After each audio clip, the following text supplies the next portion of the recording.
Y al saludo a todos los oyentes de Radio María. Un día más, con la gracia del Señor, proseguimos el comentario del Catecismo de nuestra Madre la Iglesia. Habíamos quedado en el punto 2740. Continuamos explicando el apartado que tiene como título La oración es eficaz. Después de que el Catecismo en puntos anteriores respondiese a la objeción de que parece a veces que la oración no es escuchada, ha respondido a esa objeción, después ha comenzado a explicar por qué sabemos, por qué entendemos, por qué afirmamos que la oración es eficaz. Bien, hemos explicado ya en el programa anterior 2 puntos, continuamos a partir del 2740, que dice así: la oración de Jesús hace de la oración cristiana una petición eficaz. Él es su modelo. Él ora en nosotros y con nosotros. Puesto que el corazón del Hijo no busca más que lo que le agrada al Padre, ¿cómo el de los hijos de adopción se apegaría más a los dones que al dador? Bueno, un punto que afirma varias cosas. Vamos nosotros a desglosarlas. La primera, la afirmación de que la oración de Jesús hace nuestra oración de petición eficaz. O sea, es la oración de Jesús nuestro modelo. Él es su modelo. La oración de Jesús es modelo para nosotros. Bueno, y entonces en ese modelo, ¿qué es lo que vemos? ¿Vemos en Jesús un modelo de oración eficaz? Sí, pero bueno, ¿qué entendemos por eficaz? Porque claro, alguno por eficaz podía entender algo fácil, como la gallina de los huevos de oro, para entendernos, ¿no? Un chollo. No, Jesús no. Cuando le vemos orar, el modelo de oración que Jesús nos presenta no es ese. O sea, no es el de una oración que obtiene de una manera fácil y mágica, sin implicarse personalmente, sin que esa oración sea una llamada a la entrega de toda nuestra vida, bueno, pues como una oración, porque podría ser, ¿no? O sea, imaginaros esa imagen de falsa religiosidad mágica, ¿no? Que fácilmente se extiende entre nosotros, ¿no? Venga, a ver, que baje de la cruz. Así se burlaban de él, ¿no? Cuando estaba crucificado. A ver, que baje de la cruz y creeremos. En ese sentido, la oración de Jesús no responde a lo que nosotros entendemos a veces no por oración eficaz, practicista, utilitarista, ¿no? O sea, algo que sea un poco para satisfacer mis apuros y para salir en cada momento del aprieto o del apuro en el que me encuentro, en una oración como la gallina de los huevos de oro. Pues no es ese el modelo del Jesús orante. En ese sentido de la oración como un chollo para sacarme de todos los apuros, etcétera, etcétera, no descubrimos a Jesús como modelo, ¿no? Ciertamente. Jesús no es modelo en ese sentido. Acordaros, por ejemplo, de ese pasaje de la carta a los Hebreos. Él, a pesar de ser hijo, aprendió sufriendo a obedecer. Es un texto impresionante. Porque cuando dice la carta a los Hebreos, él, a pesar de ser hijo, claro, pues cuando, hombre, parece que al hijo se le intenta evitar todo tipo de sufrimientos, ¿no? Parece que el padre, los malos padres, diría yo, ¿no? Al hijo se lo intentan dar todo hecho sin que él sufra nada y, mira, hijo, aquí lo tienes todo. No vivió en ese sentido su filiación, Jesucristo. Él, a pesar de ser hijo, aprendió sufriendo a obedecer. O sea, que la oración que él hizo al Padre y su condición divina y su filiación no le evitó, no fue una especie como de atajo, ¿no? O puerta especial para invitados, ¿no? Puerta especial para que no tengan que pasar por donde pasa todo el mundo. No. Jesús no tuvo una puerta especial para él que le evitase el sufrimiento y la obediencia sufriente, y esa experiencia también de que la oración conlleva el sufrimiento de nuestra vida. No. Él, a pesar de ser hijo, aprendió sufriendo a obedecer. Luego, ¿qué pasa? ¿Que la oración de Jesús no era eficaz? Sí, era eficaz. Lo estamos afirmando, no lo estamos negando, lo estamos afirmando. Lo que pasa es que estamos purificando el concepto que tenemos nosotros de qué es eficaz, claro. Como he dicho antes, eficaz no es utilitarista, ¿no? O practicista. Acordaros, por ejemplo, lo que supuso para Jesús incluso la tentación, ¿no? La tentación de una oración, pues podríamos decir, practicista. Por ejemplo, en el momento en el que se muere su amigo Lázaro, que era su amigo del alma, Jesús tenía su descanso en Betania, en aquel hogar de Marta, de María y Lázaro, y se muere su amigo del alma, Lázaro, ¿no? Era la amistad de Jesús. Jesús tenía amigos. Es algo de lo que pocas veces hablamos, ¿no? Jesús tenía amigos. O sea, la amistad no es pues una especie de necesidad que tenemos los humanos y que, por lo tanto, Jesús, como es una persona divina, él no tiene necesidad de amistades. No, Jesús tiene amistades porque las personas humanas y divinas tienen amistades. O sea, la amistad no es una especie de imperfección humana, no hay tal cosa. Jesús tiene amistades. Como hombre y como Dios, tiene amistades. Bueno, pues se le muere su amigo del alma, Lázaro, aquel en el que iba a su casa a buscar descanso, a Betania, que era su oasis. Se muere Lázaro y Jesús tiene que escuchar que en ese momento en el que él está llorando en el velatorio, hay una frase que se cuenta ahí en Juan 11:37, que dice: y este que abrió los ojos al ciego no podía haber impedido que éste muriese. Vaya frase, vaya puñalada, vaya insinuación. Jesús, ¿qué pasa? ¿Que tú no has sido eficaz o qué? Pero tú no eras amigo íntimo de este. Pero hombre, ¿pero dónde estabas tú? ¿Qué pasa? ¿Que tú eres el portero al que le meten un balón por debajo de las piernas o qué? O sea, vaya frase, que podría ser un dardo contra cualquiera de nosotros, ¿no? En el sentido de que ¿para qué ha servido tu filiación divina? ¿Para qué ha servido tu amistad con Lázaro? ¿Dónde están esas noches de oración que haces hablando al Padre, ¿no? Las mismas tentaciones que se narran en el capítulo 4 de San Mateo, en el que Satanás se dirige a Jesús, ¿no? Y le dice: haz que estas piedras se conviertan en pan, ¿no? Le está tentando de una utilización, ¿no?, de su mesianismo, una utilización falsamente gloriosa, ¿no? Falsamente gloriosa.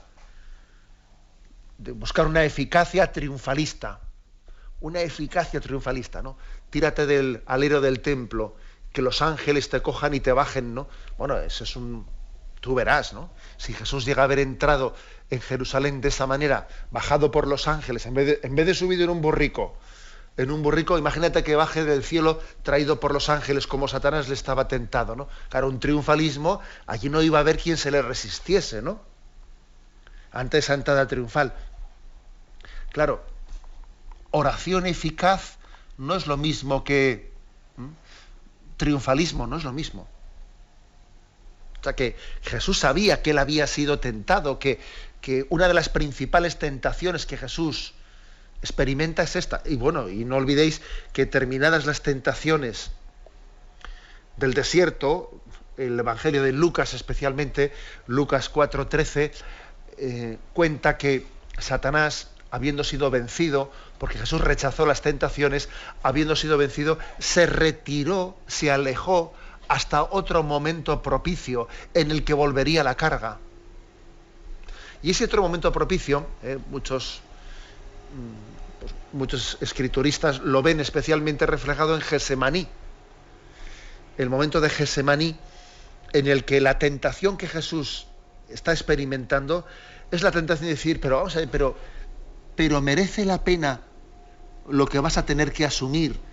Merece la pena esa pasión, que tú entregues tu vida, que tú vas a ser entregado, vas a sufrir la pasión, vas a morir en la cruz para entregar tu vida.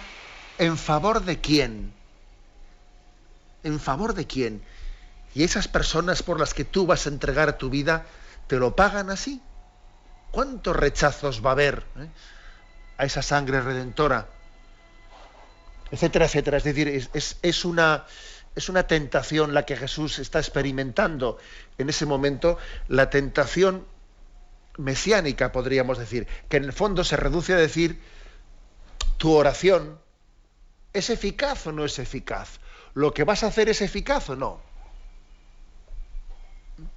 O sea, fijaros, ¿no?, que estamos tocando la llaga, la esencia de lo que aquí el catecismo está afirmando.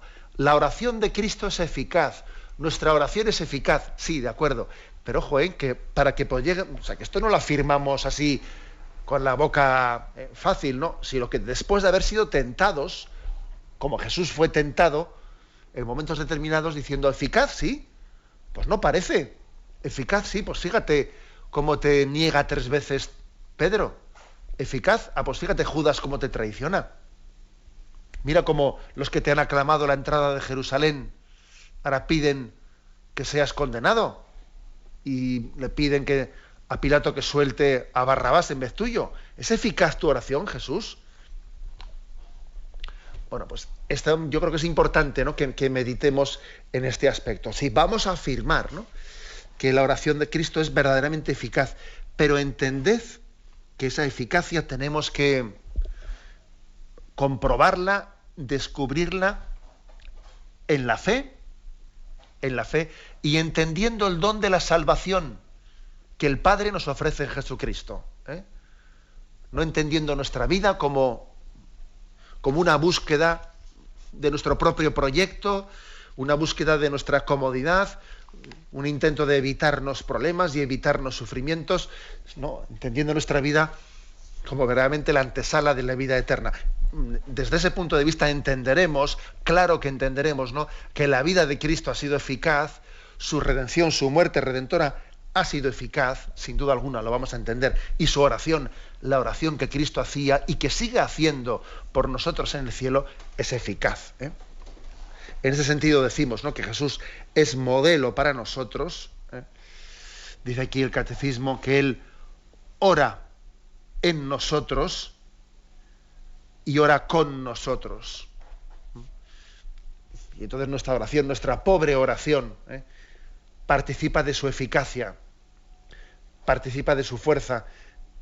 El Padre escucha a Jesús, a ese Jesús que ora llorando y a pesar de ser hijo, aprendió sufriendo a obedecer, y son oraciones las de Cristo que están bañadas en lágrimas, pero escucha esa oración y la acoge.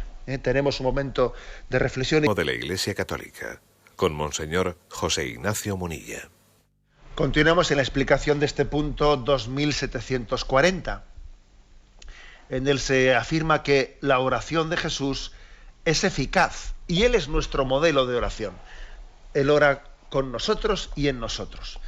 Bueno, ¿cómo tenemos que entender este afirmar que la oración de Cristo es modelo para nosotros? Aquí dice el catecismo que el corazón del Hijo no busca más que lo que le agrada al Padre. La eficacia de la oración consiste, claro, no como nosotros pensamos, que entendemos falsamente la palabra eficaz, hacer lo que yo quiero, cumplir mis objetivos, porque eso es una caricatura de la oración, sino que es buscar lo que le agrada al Padre. La clave de la oración eficaz es esta: la búsqueda de la voluntad de Dios Padre. Por eso quienes han hecho oración verdaderamente santos, por ejemplo San Ignacio de Loyola, pues llega a formular la oración teniendo a Cristo como modelo. Pues él formula su propia oración porque Cristo ora en él y ora con él. Un San Ignacio ora diciendo: tomad, Señor, y recibid toda mi libertad, mi memoria, mi entendimiento y toda mi voluntad. todo mi haber y mi poseer. Vos me lo disteis, a vos, Señor, lo torno. Todo es vuestro. Disponed de ello a toda vuestra voluntad y dadme amor y gracia, que esto me basta. Esta oración de San Ignacio, que podía elegir otras muchas, pero bueno, elijo esta de San Ignacio, es una oración que ha nacido de la oración de Cristo como modelo. De ese Cristo que se ofrece al Padre, que se ofrece por la salvación del mundo, que hace una donación. Padre, a tus manos ofrezco, entrego mi espíritu. He aquí que el Verbo se ofrece al Padre para hacer su voluntad. Ese es el modelo, ¿no?, que después acoge San Ignacio cuando hace esta famosa oración del tomad, Señor, y recibid toda mi libertad. Aquí estamos, por lo tanto, entendiendo que la auténtica oración no es intentar llevar a Dios a mi capricho, sino conformar mi deseo, mi voluntad, mis expectativas, conformarlas a la voluntad de Dios. Esto supone todo una revolución del concepto de oración y entender nuestra vida bajo una perspectiva de discernimiento, de búsqueda de la voluntad de Dios, ¿no? Que no es lo mismo, ¿no? O sea, lo mismo decir la perspectiva de mi vida, la meta de mi vida es cumplir mis expectativas, que decir la meta de mi vida es descubrir la voluntad de Dios y entregarme y confiarme plenamente en ella. Bueno, aquí se nos da un punto más de discernimiento. Y este punto más de discernimiento es el siguiente. Se dice, ¿cómo? Se dice, si Jesucristo ha buscado siempre lo que agrada al Padre, ¿cómo puede ocurrir, dice aquí, cómo puede ocurrir que el corazón de los hijos de adopción, o sea, que nuestro corazón se apegue más a los dones que al dador? Dice aquí el catecismo. Este es el peligro, y esta es la advertencia que lanza aquí el catecismo. Si el corazón de Jesús nos ha enseñado que la oración consiste en buscar la voluntad del Padre, ahora cómo vamos nosotros y resulta que hacemos de nuestra oración un apego no a la voluntad del Padre, sino a este don que yo quiero que el Padre me dé, o al otro don que yo le he dicho que me dé. O sea, ¿cómo vamos allí y nos ponemos a rezar y nos podemos a orar delante de Dios Padre como quien va a un supermercado y dice, yo quiero esto pero lo otro no, a mí deme de esto, como que coge un carrito y selecciona la voluntad de Dios según su conveniencia? ¿Cómo hacemos eso? Fijaros la frase del catecismo. Pues si el corazón de Jesús no busca más que lo que le agrada al Padre, ¿cómo el de los hijos de adopción, o sea, de nosotros, se apegará más a los dones que al dador? ¿Cómo es posible eso? Nosotros cometemos un error muy grande cuando en nuestra oración nos apegamos más a los dones que al dador de los dones. Eso no tiene sentido. Para nosotros es lo principal, es la voluntad de Dios. Sea cual fuere, que muchas veces la desconocemos y la iremos conociendo y descubriendo poco a poco. Lo que uno no puede pensar es que yo, por adelantado, ya sé cuál tiene que ser la voluntad de Dios y por lo tanto voy a entender el éxito de mi oración si Dios me da esto y esto. ¿Y tú qué sabes? ¿Y tú qué sabes? Bueno, para iluminar esto hay un pasaje que es muy esclarecedor, que es de nuevo el episodio en el capítulo 11 de San Juan, el episodio de la muerte de Lázaro, aquel amigo de Jesús. Bueno, ¿y cuál fue la reacción de Jesús, ¿no? De ese Jesús que llora? Es un pasaje en el que vemos llorar a Jesús. O sea, Jesús se estremece, le conmueve. O sea, la muerte de Lázaro no es ninguna broma, porque estamos tocando los afectos más íntimos de la amistad de Jesucristo. Bien, en ese momento, allá por el versículo 41, cuando ya él manda quitar la losa, quitaron pues la piedra. Entonces Jesús levantó los ojos a lo alto y dijo: Padre, te doy gracias por haberme escuchado. Ya sabía yo que tú siempre me escuchas, pero lo he dicho por estos que me rodean, para que crean que tú me has enviado. Y dicho esto, lanzó ese grito: Lázaro, sal fuera. Bueno, de este texto lo que conviene destacar es lo siguiente. Jesús nos enseña a orar en el sentido de que da gracias al Padre antes que le dé el don. O sea, fijaros, todavía no se ha producido la resurrección de Lázaro, todavía Lázaro sigue en el sepulcro, y Jesús le da gracias al Padre. Padre, te doy gracias porque sé que siempre me escuchas. ¿Os imagináis que nosotros, tomando a Jesús como modelo de oración, estemos llamados también a dar gracias al Padre antes de que nos dé los dones? Padre, yo te doy gracias porque sé que siempre me escuchas. Te agradezco este don que te he pedido. Y uno diría, pero hombre, si todavía no te lo ha dado. Bueno, tú toma pie de Jesús como modelo y hazlo así. Agradécele a Dios el don que le has pedido. Agradéceselo. ¿Esto qué supone? Supone lo que dice aquí el catecismo, que nos tiene que importar más el dador de los dones que no los dones del dador. O sea, que yo le doy gracias a él antes de que me haya dado los dones. Es una enseñanza de Jesús. Está bien clara aquí en este texto de Juan 11:43. Y luego además, el segundo detalle, que después dice, yo sé que siempre me escuchas, pero bueno, esto lo digo en voz alta por estos que me están escuchando, para que también ellos tengan, ¿no?, esta relación contigo que yo tengo. Bueno, es decir, Jesús es muy consciente que está siendo modelo de oración para nosotros. O sea que es que, como se dice popularmente, no se corta de decirlo. Fijaros que dice, yo ya sabía que tú siempre me escuchas, pero lo he dicho por estos que me rodean. Lo he dicho por estos, para que crean que tú me has enviado, para que tengan en Cristo el modelo de su vida, de su oración. Luego tenemos que aprender de él. Aprender de él, sobre todo y ante todo, a que la oración sea una búsqueda de la voluntad de Dios. Porque fijaros que curiosamente en este pasaje de la muerte de Lázaro, claro, cuando a Jesús le avisan que su amigo Lázaro estaba enfermo, no respondió inmediatamente, pasó todavía 2 días en donde estaba sin ir a Betania a ver lo que allí había pasado. Es decir, que curiosamente Jesús no utilizó, ¿no? O sea, no utilizó la oración de petición para impedir a toda costa que su amigo Lázaro muriese, no. Estaba también él entrando en una pedagogía de que la muerte de Lázaro fuese también un signo de Dios para suscitar nuestra fe, para escándalo de los que le rodeaban, porque luego cuando llega a Betania, ¿pero por qué has tardado tanto, Jesús? Si hubieses estado aquí, no hubiese muerto nuestro hermano, ¿no? Le dicen Marta y le dicen María.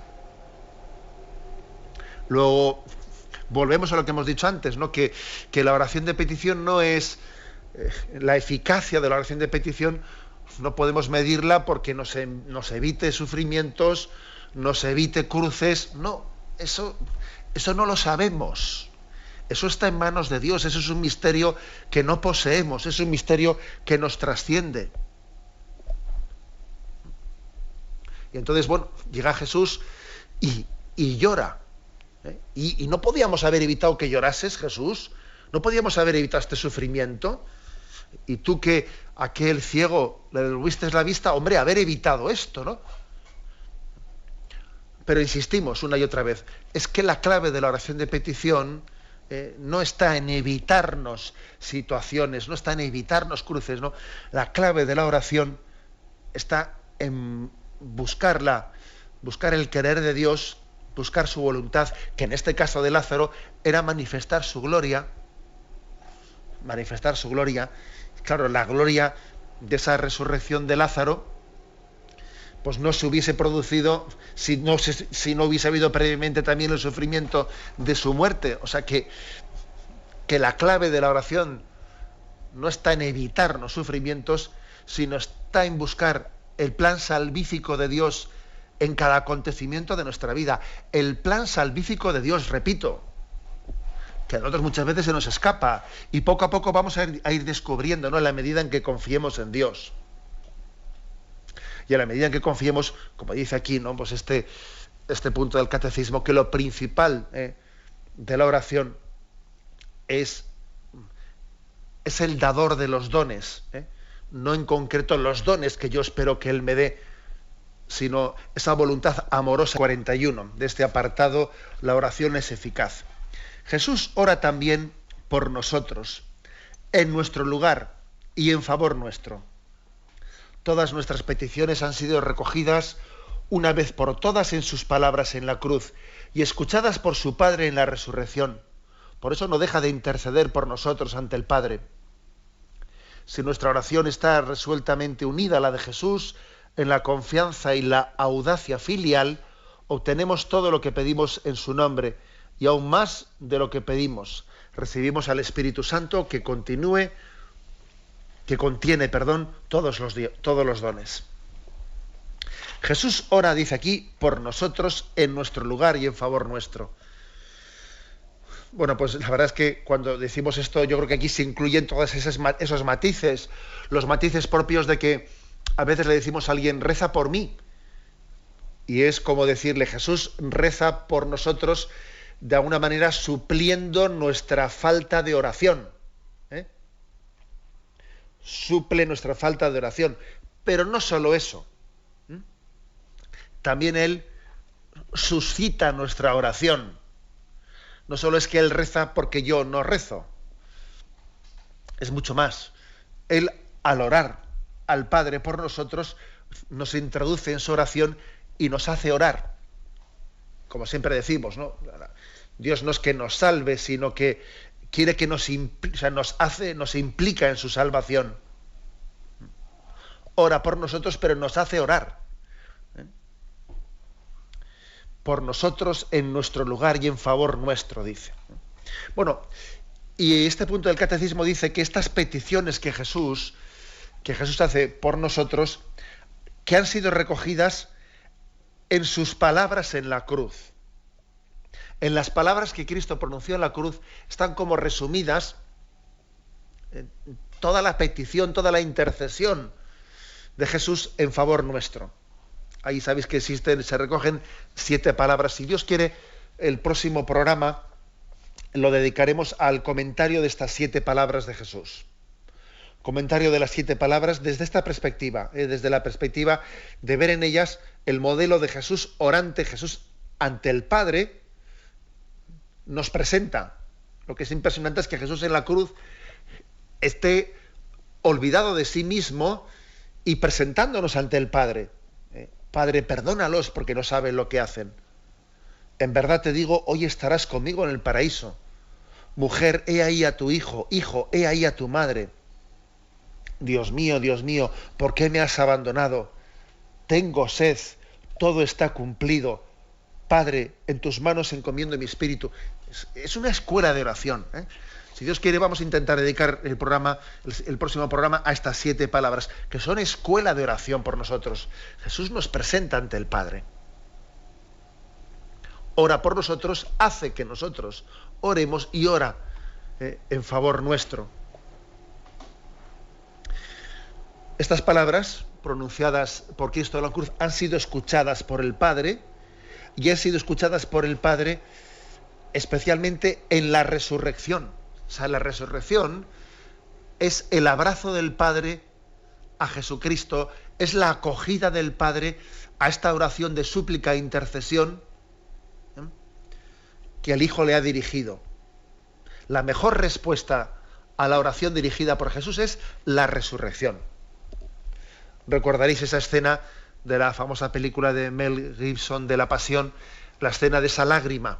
Seguro que muchos oyentes que me estáis escuchando recordaréis la escena, quienes visteis la película, del momento en el que Cristo muere en la cruz, se derrama como una lágrima desde el cielo, la lágrima que simboliza la lágrima de Dios Padre, y cae al suelo y en la película se visualiza en ese momento ese terremoto, la tierra es sacudida tal y como narran los evangelios, ¿no? Pero bueno, a mí lo que me llamó la atención, me gustó especialmente de aquella escena fue que, bueno, esa imagen de la lágrima derramada por Dios Padre desde el cielo es el signo de que la oración de Cristo ha llegado al corazón del Padre, le ha conmovido.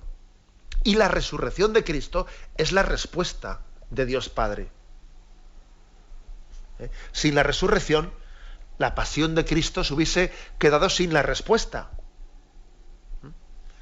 Bueno, pues este es el momento culmen de la oración de Jesucristo. Esas 7 palabras suyas. Padre, perdónalos, porque no saben lo que hacen. Todo está cumplido. A tus manos encomiendo mi espíritu. Y no únicamente en aquel momento, sino que esa intercesión de Cristo ante el Padre en el momento de su muerte se prolonga eternamente en el cielo, está prolongada porque Cristo sentado a la derecha del Padre intercede por nosotros. Esa ofrenda intercesora de Cristo al Padre está teniendo lugar ahora mismo también. Aquí el Catecismo nos remite a 3 textos de la carta a los Hebreos. Hebreos 5:7. El cual, habiendo ofrecido en los días de su vida mortal ruegos y súplicas, con poderoso clamor y lágrimas, al que podía salvarle de la muerte, fue escuchado por su actitud reverente. Primera afirmación de la carta a los Hebreos, es decir, las súplicas dirigidas por Jesús con lágrimas, bañadas en sangre y en lágrimas, fue escuchada por el Padre por su actitud reverente. O sea, es decir,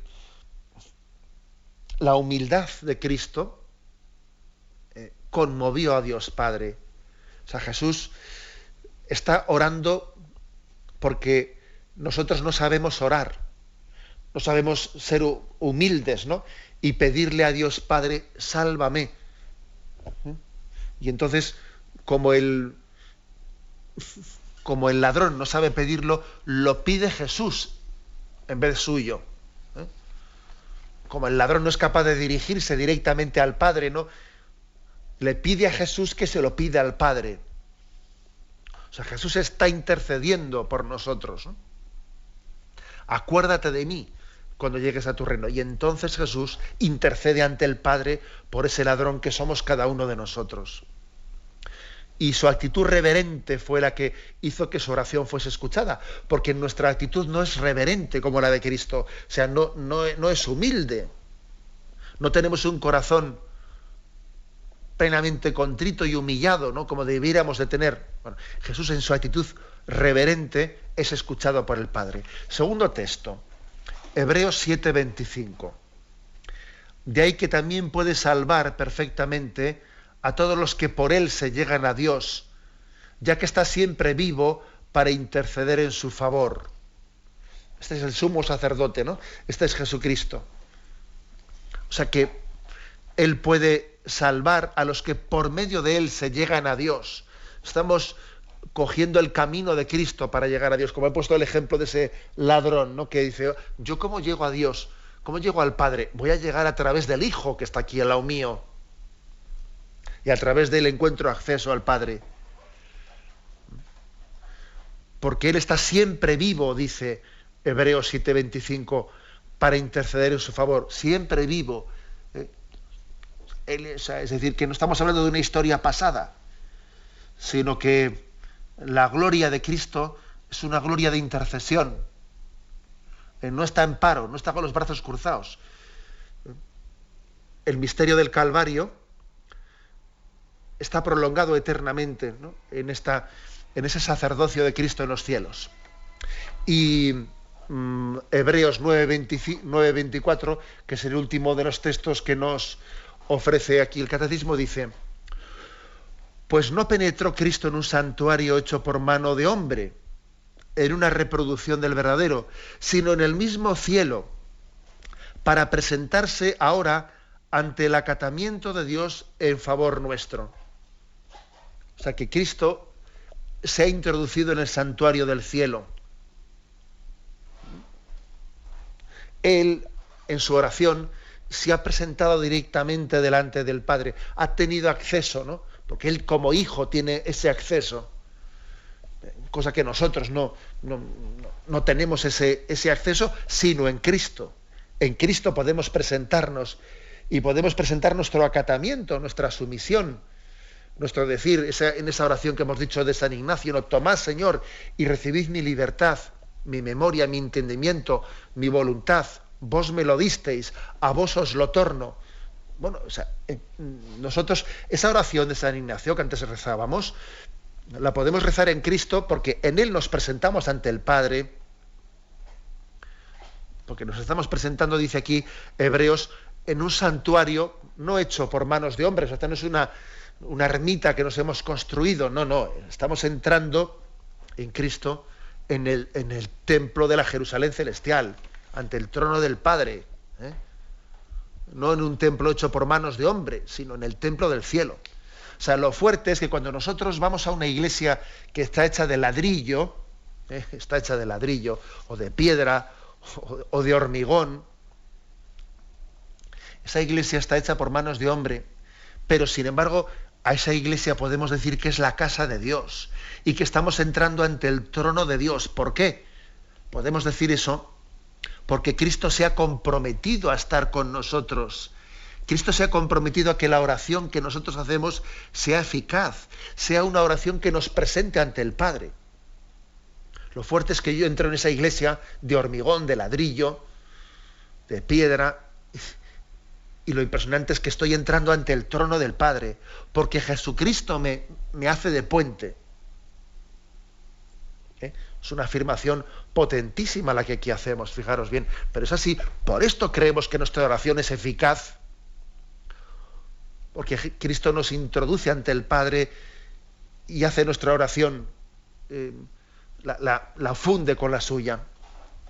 Termina aquí el catecismo diciendo: si nuestra oración está resueltamente unida a la de Jesús, en la confianza y la audacia filial, obtendremos todo lo que pedimos en su nombre y aún más de lo que pedimos. Recibimos al Espíritu Santo, que contiene todos los dones. O sea que la clave está en estar unidos, dice, en audacia filial, en confianza. Volvemos a utilizar el término que ayer hablábamos, ¿no? Audacia. La audacia de decir, esto sí que será atrevido, ¿no? Soy atrevido diciendo, a ver, yo soy hijo en el Hijo, me presento de manos del Hijo ante el Padre. Eso será audaz, ¿no? Aquí es como si dijésemos, bueno, ya sé que no merezco esto en absoluto, pero como me lo han dado, yo también me hago el tonto y tiro para adelante. Esta es la audacia filial, esta es la confianza. Y dice, y en esa audacia filial, nuestra oración es eficaz. Es eficaz, pero no únicamente en el sentido de que pedimos, o mejor dicho, obtenemos todo lo que pedimos, sino, dice el catecismo, obtenemos más de lo que hemos pedido, más. Porque dice que recibimos al Espíritu Santo, que contiene todos los dones. Muchas veces nosotros no nos damos cuenta de que hemos recibido más de lo que hemos pedido. Hemos pedido dones y se nos ha dado al Espíritu Santo, que contiene todos los dones. Luego, Dios suele ser más generoso que aquellos que le piden. Le pedimos poco. Somos poco ambiciosos en nuestra petición, poco ambiciosos, porque en realidad nuestra oración tenía que ser, Señor, dame tu Espíritu Santo, porque en Él lo tengo todo, en Él tengo todos los dones. Y a veces al Señor le estamos pidiendo algunos dones determinados, algunos, y Él nos está dando todo, que es el Espíritu Santo. Por eso nuestra oración afirmamos con contundencia, ¿no?, con firmeza, que es eficaz, que en Cristo es plenamente eficaz. Lo dejamos aquí y damos paso a la intervención de los oyentes. Podéis llamar para formular vuestras preguntas al teléfono 917 107 700. 917 107 700.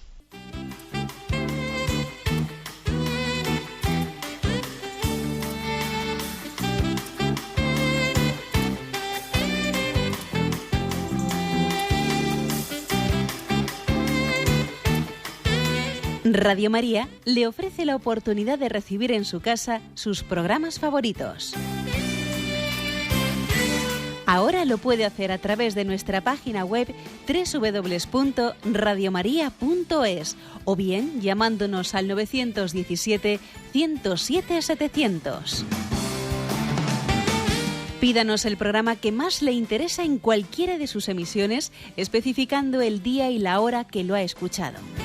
Solo nos tiene que decir si lo quiere en CD de audio o CD o DVD en MP3.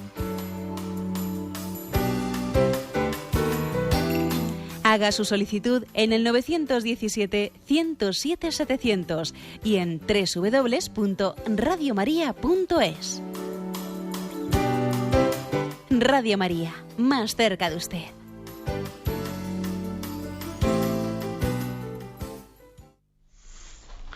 Sí, buenos días. ¿Con quién hablamos? Buenos días, monseñor. Sí, Jesús. buenos días. Adelante, Jesús, lo escuchamos. Quisiera preguntarle si fuera posible que usted respondiese con la mayor claridad de la que fuera capaz como tal, en relación al asunto de hoy, que la oración de petición, si realmente esa oración de petición es fundamentalmente conocer la voluntad de Dios, si acaso nuestra oración, la de todos los fieles, debiera ser únicamente encaminada a esto y no limitarnos a hacer peticiones específicas, ¿no? No solamente desde el punto de vista material, sino también desde el punto de vista espiritual, ¿no? Petición de dones, etcétera. Entonces, si realmente la oración bien hecha, la oración perfecta, la que debiéramos hacer con un carácter generalista, sería exclusivamente orar al Señor por conocer su voluntad. Y la segunda cuestión es un asunto anecdótico en el que yo le pido, si es posible, que usted nos dé su opinión al respecto. En la hipótesis de que el Señor se manifestase a X persona, a una persona, y le dijese expresamente que quiere de esa persona que sea justa y humilde, esa persona, ¿cómo debería de interpretar esa petición que le ha hecho el Señor, que sea justa y humilde? ¿Cómo debería interpretarlo? Muchísimas gracias. Bueno, vamos a ver.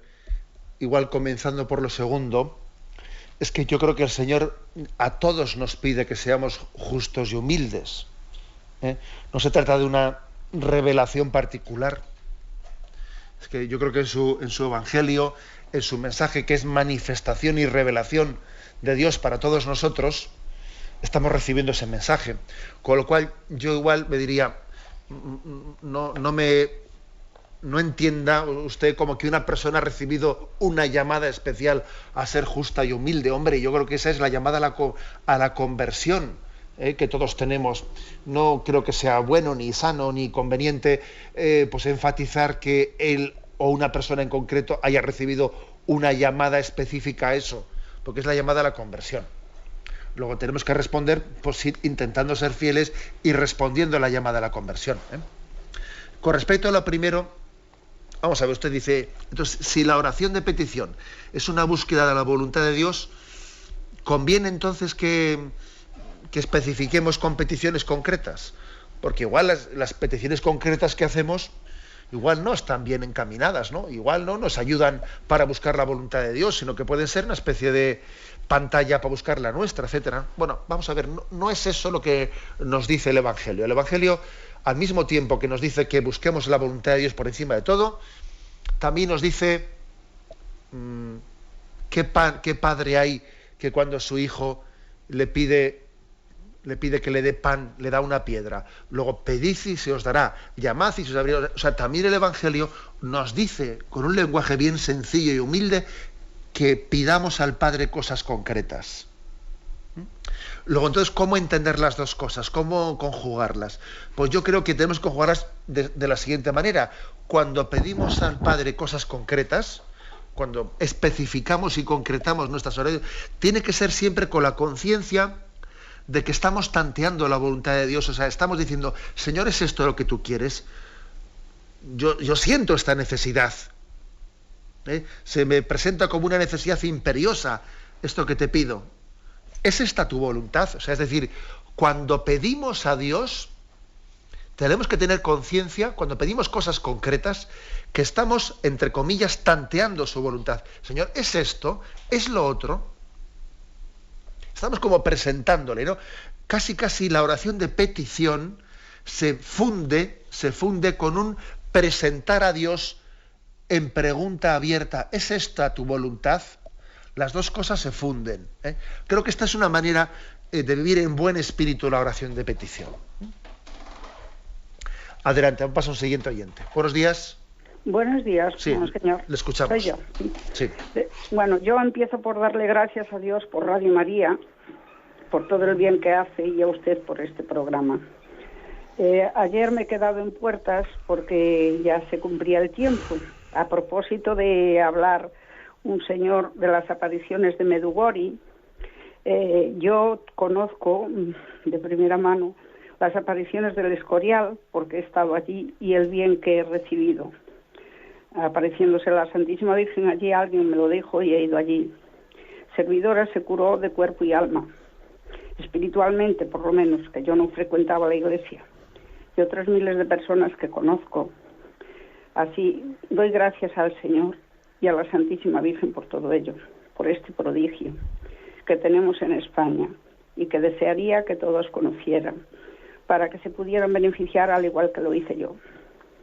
Que todos lo conocieran y lo conozcan. Si por los frutos los conoceréis, allí se convierten en personas y vuelven a la iglesia.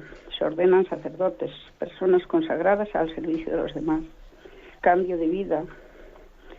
No me extiendo más, monseñor.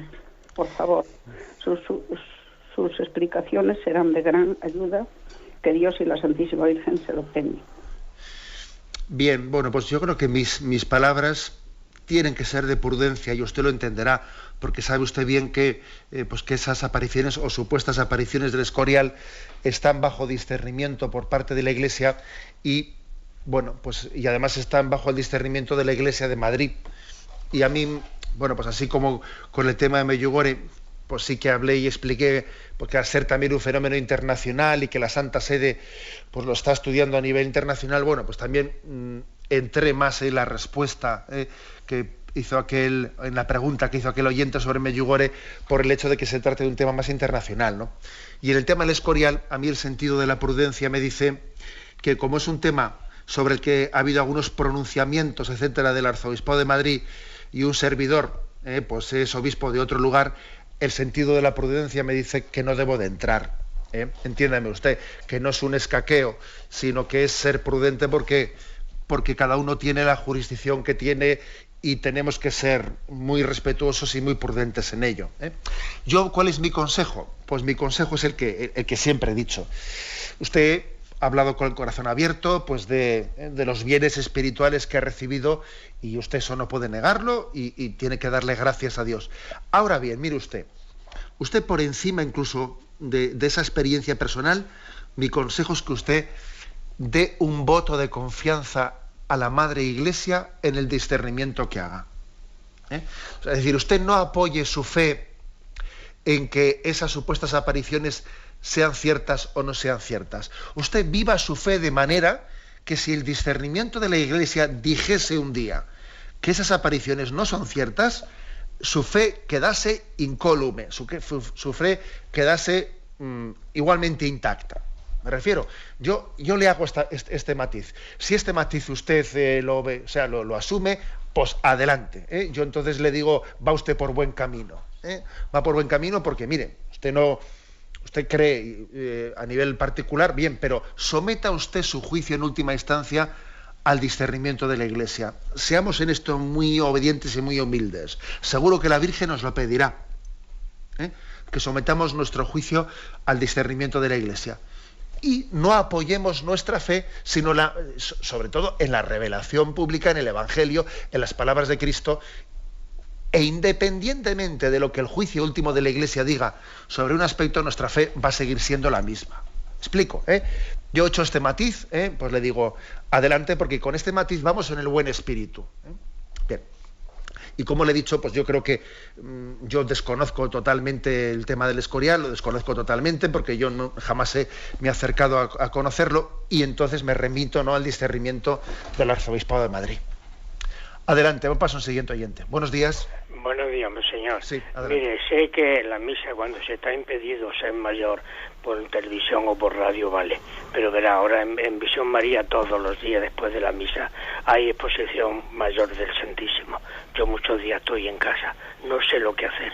A veces sigo la ceremonia, o sea, y otras veces no, porque no sé si verdaderamente desde aquí, desde casa, esa exposición del Santísimo vale o no vale, como cuando estás en la iglesia, o una bendición con el Santísimo. Sé que si rezo las preces, pues sí que valen, porque Dios las está viendo, como cuando yo las hago particularmente, incluso, que voy a decir, en mi cocina. Pero dígame si esta exposición televisiva vale. Vamos a ver, yo creo que tenemos nosotros que entender que en el lugar en el que hacemos oración existe la posibilidad de hacer, pues, una comunión espiritual, una comunión espiritual, pues, con aquellos sitios en los que se esté en ese momento orando, con aquellos lugares en los que hay personas que están ante la exposición del Santísimo Sacramento, etcétera. Y yo hago mi comunión espiritual uniéndome a ellos y espiritualmente trasladándome a ese lugar en el que está el Señor. Bueno, es, digamos, esta especie de comunión espiritual, de trasladándose en nuestro deseo y uniéndome a los que ayer, esto es algo, pues, que se ha hecho en la Iglesia. Bien, ahora bien, eso a mí me puede ayudar para eso, pues un cuadro, me puede ayudar para eso una foto, me puede ayudar para eso la radio, me puede ayudar para eso la televisión, ¿entiendes? O sea, que no es más que una ayuda para que yo haga esa comunión espiritual, y como no puedo ir ante el Santísimo Sacramento porque estoy impedido y estoy en casa, bueno, pues me uno ante ese Cristo que está, me siento presente ante Cristo en el sagrario, ¿no? Bien. Pero entonces no se arme usted, digamos, el lío de, entonces la exposición de Santísimo por televisión vale o no vale. Bueno, vale lo mismo que la imagen de, pues, una imagen del corazón de Jesús que tiene usted en su cuarto, o un cuadro, o una estampa, o una postal. Vale sencillamente en la medida en que a usted le ayude para llevarle y hacerle allí presente en una comunión espiritual. ¿Entiendo? ¿Me explico? O sea, se trata de hacer una comunión, de una unión en el espíritu. Luego, no es que valga o no valga, esa pregunta no es, sino me sirve, me ayuda o no me ayuda para hacer yo interiormente esa unión espiritual con el Señor. ¿De acuerdo? O sea, ese es el matiz que hay que hacer. Tenemos el tiempo cumplido. Me despido con la bendición de Dios Todopoderoso, Padre, Hijo y Espíritu Santo. Alabado sea Jesucristo.